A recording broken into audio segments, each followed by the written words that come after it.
Xorijda mehnat qilayotgan yurtdoshlarimiz diqqatiga. Migratsiya agentligi va Madaniyat vazirligi hamkorligida Vatan sadosi respublika ko'rik tanlovi e'lon qilinadi. Tanlovda faqat xorijda mehnat qilayotgan yurtdoshlarimiz ishtirok etishi mumkin. Tanlovda qatnashish uchun avval Migratsiya agentligining xorijda ish.uz platformasidan ro'yxatdan o'tish va ariza topshirish talab etiladi. Arizada ishtirok yo'nalishini tanlang. Eslatib o'tamiz, har bir ishtirokchi yoki jamoa faqat bitta yo'nalish bo'yicha qatnashishi mumkin.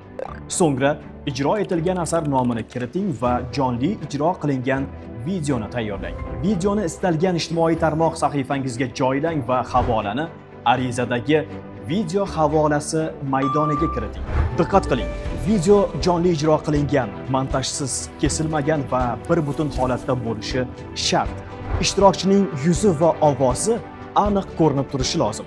G'oliblar 100 million, 80 million va 50 million so'mlik pul mukofotlari hamda maxsus diplom va sovg'alar bilan taqdirlanadi.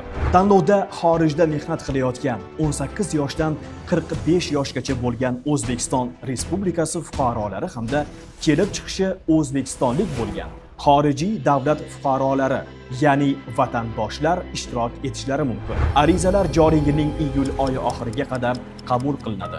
Eslatib o'tamiz, sun'iy intellekt yordamida yaratilgan yoki tahrirlangan videolar qabul qilinmaydi. Batafsil ma'lumot uchun 71 kod 202 33 55, ichki raqam 430. Vatan sadosi, vatan mehrini san'at orqali ifoda eting.